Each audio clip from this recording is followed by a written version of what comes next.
Betul ke Ustaz? 6 hari sebelum rasa macam ni, 3 hari sebelum rasa macam ni. Tuan-tuan, semua tanda-tanda tu kadang-kadang tak jadi pun. Bahkan bukan kadang-kadang, kebanyakan hal tak jadi pun tanda-tanda tu. Tuan-tuan dengarlah elok-elok. Jangan bergantung sangat dengan tanda-tanda tu. Sebab kita bila sakit, dia duduk tunggu. Tak berkerut apa pun kat pusat. Dia duduk tengok kat dahi dia, tengok kat ubun-ubun. Lepas sak tak berasa apa pun, sakit teruk dah. Jangan tunggu. Kalau tanda-tanda tu adalah penanda muktamad, rasa tanda tu mesti mati, maka tuan-tuan, semua orang boleh buat persiapan. Kita tahu kalau lagi 5 tahun kita nak mati pun tak berasa dah nak makan. Tak ada tanda.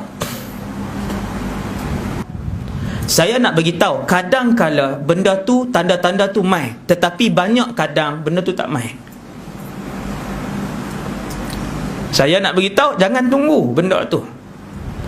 Lepas tu nak buat macam mana Ustaz? Sentiasa bersedia untuk dihadapkan di hadapan Allah Subhanahu Wa Taala.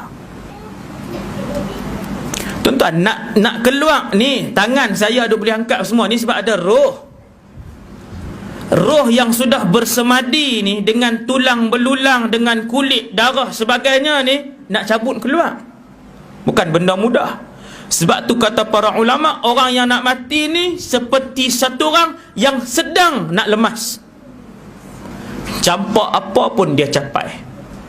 Sebab tu Nabi kata, bila dia dalam keadaan yang nak lemah, kita pergi bisik la ilaha illallah, maka la ilaha illallah tu lah dia akan capai. Dia sebut di hati dia.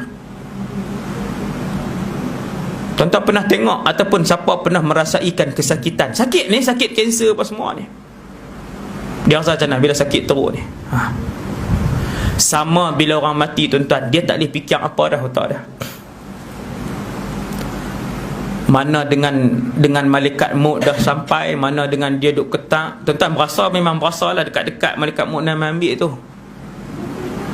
Dah malaikat maut main duduk di kepala. Nabi kata dia akan duduk di sini. Kalau kita bentangkan orang nazak macam ni, malaikat maut bila main nyawa dia tu lah 8.30, 8.35. Ni 8.30 malaikat maut main duduk ni. Duduk di kepala dia. Kawan tak boleh buat apa dah tuan-tuan. Kawan hak nazak tu, dia tak boleh buat apa dah. Dia tak, tuan-tuan nak sembang dengan dia, nak kata ni, depa duk perangat dia buang di depan. Nak main suatkan sikit 2-3 mulut kot. Kalau dia boleh menyepak, dia menyepak dah 2-3 kali. Apa. Walaupun dalam hidup dia, yang paling dia suka, dia buat tu lah. Tapi bila nak mati ni tuan-tuan, geran dia tak fikir dah, anak-anak dia tak fikir dah, isteri dia tak fikir dah, harta dia banyak mana pun dia tak fikir dah. Yang dia nak tangkap, benda apa yang dia dengar di telinga dia. Kalau anak-anak soleh ramai, anak-anak soleh ni lah duk pergi bisik pelan-pelan ya, la ilaha illallah. Dia seperti sedang berada di satu lautan yang luas, yang air laut tu duk tang ni lah. Dia dengar-dengar dia capai, dia pun sebut la ilaha illallah. Kalau duk sibuk-sibuk tu, anak-anak, cucu-cucu menakan apa semua, hak di luar maharaja lawak, hak dalam duk main tepi tok tu, dia duk main game. Tak ada apa. Yang orang tua ni duk dengar lagu lah. Seolah-olah duk di tengah laut, orang duk baling batu, pegang-pegang tenggelam. Pasal apa tak boleh? Duk di tengah laut, orang sebab pasiang aja kat dia, dia pegang tak boleh, tenggelam. Dia duk cari kalimah yang terapung. Kalimah itu, penyelamat itu ialah la ilaha illallah. Manusia ni bila dia suasana dia kalut tuan-tuan, dia tak ingat apa dah. Nabi sebut, Nabi kata, puncak kekalutan kehidupan seorang manusia di dunia ini ialah ketika mana roh dia keluar daripada jasad dia. Itu puncak dia. Tuan-tuan ada masalah keluarga, ada masalah hutang, masalah bermusuh dengan orang, tekanan hidup, tekanan tempat kerja apa semua, semua tu tak boleh lawan dengan kesengsaraan, kekalutan ketika mana roh kita duk keluar ni, duk keluar. Tuan-tuan sekalian, roh yang baik, dia pun malaikat mai tarik, maka roh ni dia macam ayak ni, sebidik macam ayak ni. dari segi keluar dia, malaikat akan tarik di sini, di kepala. Bila malaikat mula tarik daripada kepala, roh tadi akan keluar sikit-sikit. Maka bahagian yang pertama kali kosong bahagian mana tuan? Kaki. Kan ayak ni bila dia keluar atau nak kosong? Ni. Begitulah roh bila ditarik daripada kepala ni, dia akan kosong di sini. Kita waktu tu, waktu roh duduk tengah keluar tu, kita akan berasa kaki tak boleh gerak dah. Sakit tak terkata dah. Sakit tak terkata dah. Ketika tu di kiri dan kanan kita duduk dengar ni. Hak siapa duk gelak mengilai, hak siapa duk sembang tak endah kat kita. Kalau ramai anak bini, anak-anak kita ramai yang soleh pakat duk baca Quran, maka Quran tu lah kita duk dengar. Kita gerak kaki kita tak boleh lah waktu tu.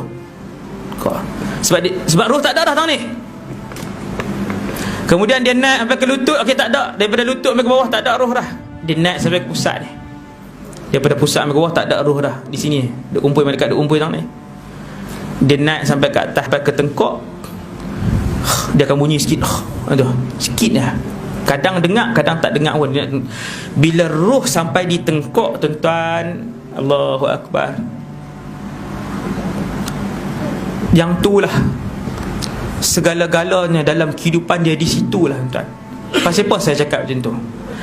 Kerana apabila roh sampai di kerongkongan yang dinamakan dalam hadis sebagai keadaan ghargharah, maka ketika itu pintu taubat ditutup buat selama-lamanya. Untuk berapa juta tahun Ustaz? Tak, jangan tanya juta tahun, untuk selama-lamanya. Satu, ketika mana roh sampai ke ghargharah, si nazam itu akan mula melihat dua alam serentak. Waktu tu je lah. Yang pertamanya alam ghaib yang selama ni dia dengar, alam barzakh. Muka malaikat maut waktu tu nampak.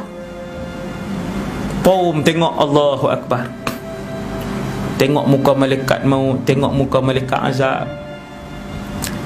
Waktu tu juga dia akan nampak tempat tinggal dia di alam barzakh, sama ada satu taman, satu negeri Allah bagi yang luas, cantik, iaitu taman syurga, ataupun dia duk nampak dah daripada jauh lubang yang penuh dengan api yang menyala-nyala. Waktu mana tuan? Waktu duduk tahun ni. Bermulalah kesengsaraannya. Kalau dia mati dengan husnul khatimah, maka bermulalah kehidupannya yang penuh bahagia untuk selama-lamanya, insya-Allah.